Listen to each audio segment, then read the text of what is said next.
Ramees kitchen vlog എന്ന പുതിയ YouTube ചാനലിലേക്ക് എല്ലാവർക്കും സ്വാഗതം. ഈ കട്ട് പീസുകൾ കണ്ടോ, തയ്ക്കുന്നവരാണെങ്കിൽ നിങ്ങളുടെ കയ്യിൽ ഇതുപോലെ നിറച്ച് കട്ട് പീസുകൾ ഉണ്ടാവേ. അപ്പോൾ ഇതൊന്നും ഇനി നമുക്ക് പാഴാക്കരുത്. ഇത് ഞാൻ കളയാൻ വേണ്ടി വെച്ചിരുന്ന കട്ട് പീസുകളാണ്. നമുക്ക് ഇത് വെച്ച് ഒരു അടിപൊളി ചവിട്ടി ഉണ്ടാക്കിയെടുക്കുന്നത് എങ്ങനെയാണെന്ന് നോക്കാം.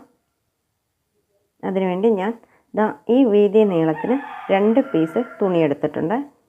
താഴെ വയ്ക്കുന്ന തുണി ഒരല്പം വലുതായിരിക്കണേ. നമ്മളുടെ ചവിട്ടി എത്ര നീളം വേണോ അതിനനുസരിച്ചായിരിക്കണം തുണി എടുക്കേണ്ടതായിട്ട്. മുകളിൽ വയ്ക്കുന്ന തുണി അതിനേക്കാൾ കുറച്ച് ചെറുതായിരിക്കണേ.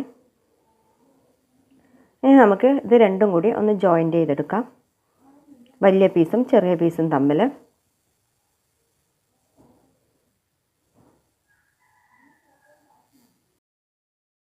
ഈ എടുക്കുന്ന തുണി കോട്ടൺ തുണി ആയിരിക്കണേ, അല്ലാന്ന് വെച്ചാൽ നമ്മൾ ചവിട്ടുന്ന സമയത്ത് അത് വഴുക്കി പോവേ. 4 ഭാഗം ഇതുപോലെ ഒന്ന് സ്റ്റിച്ച് ചെയ്തെടുത്തതിന് ശേഷം ഈ താഴെ കാണുന്ന തുണി ഉണ്ടല്ലോ, അത് നമുക്ക് ഇതുപോലെ ഒന്ന് മടക്കി ഒന്നുകൂടി അടിച്ചു കൊടുക്കാം.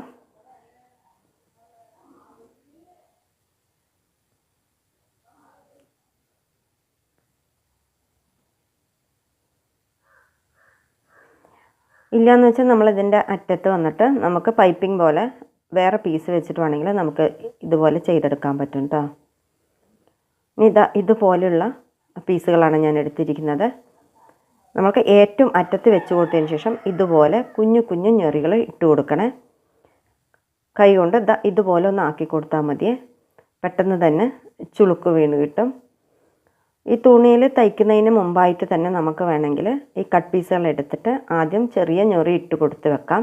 അതിനുശേഷം ഈ വലിയ തുണിയിൽ വെച്ച് നമുക്ക് തയ്ച്ചെടുത്താലും മതി. ആദ്യം നമ്മൾ തുണി വെച്ചതിൻ്റെ അടുത്ത് തന്നെ ആയിരിക്കണം അടുത്ത കട്ട് പീസ് വെക്കേണ്ടതായിട്ട്. ഇങ്ങനെ നമ്മൾ ചെയ്തെടുക്കുകയാണെന്ന് വെച്ചാൽ ചവിട്ടിക്ക് നല്ല തിക്ക് ഉണ്ടാവുക. പിന്നെ ഓരോന്നോരോന്നായിട്ട് നമുക്ക് ചെയ്തെടുക്കാം.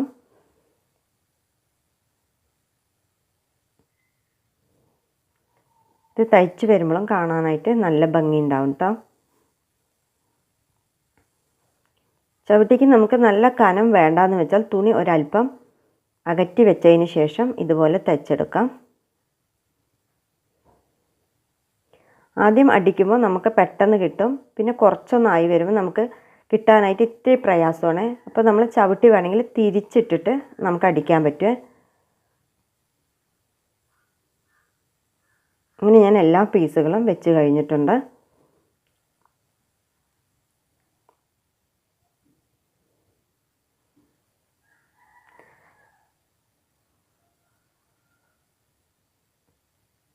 സൈഡുകളെല്ലാം നമ്മൾ നല്ലപോലെ തന്നെ ഒന്ന് ജോയിൻ്റ് ചെയ്ത് കൊടുക്കണേ. ഒഴിവ് കിട്ടുന്ന സമയങ്ങളിൽ നമ്മൾ ഇതുപോലെ ഞൊറിഞ്ഞ് വെക്കുകയാണെന്നുണ്ടെങ്കിൽ നമുക്ക് പെട്ടെന്ന് തയ്ച്ചെടുക്കാൻ പറ്റും ചവിട്ടി.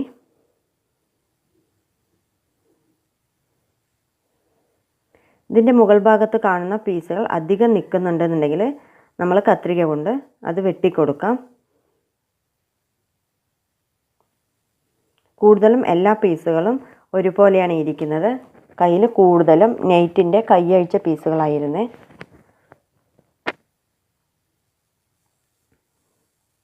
മുകൾ ഭാഗമെല്ലാം കട്ട് ചെയ്തതിന് ശേഷം നമ്മൾ ചവിട്ടി ഒന്ന് തിരിച്ചിട്ടിട്ട് സൈഡ് ഭാഗം കൂടി ഒന്ന് കട്ട് ചെയ്തെടുക്കുന്നുണ്ട്.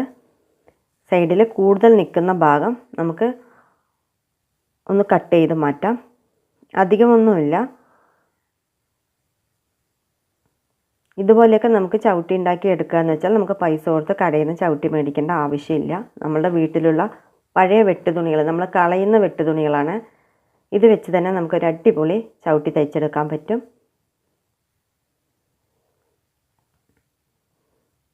ഇത് നമ്മൾ ആദ്യം തയ്ച്ചെടുത്ത ചവിട്ടിയാണ്. ഇത് രണ്ടാമത്തും തയ്ച്ചെടുത്തതും. ഈ വീഡിയോ മുഴുവനായി കണ്ട് നിങ്ങൾക്ക് ഇഷ്ടപ്പെടുകയാണെങ്കിൽ ലൈക്ക് ചെയ്യാനും സബ്സ്ക്രൈബ് ചെയ്യാനും ഷെയർ ചെയ്യാനൊന്നും മറക്കണ്ട കേട്ടോ. താഴ്ഭാഗം നമ്മൾ കോട്ടൺ തുണി വെച്ചാണല്ലോ അടിച്ചിരിക്കുന്നത്, അതുകൊണ്ട് ചവിട്ടി വഴുക്കുന്നുള്ളൊരു പേടി വേണ്ട. അപ്പം എല്ലാവരും ഇതുപോലൊക്കെ ഒന്ന് ചെയ്ത് നോക്കണേ. അടുത്തൊരു വെറൈറ്റി വീഡിയോയിൽ കാണുമ്പോഴേക്കും ബൈ.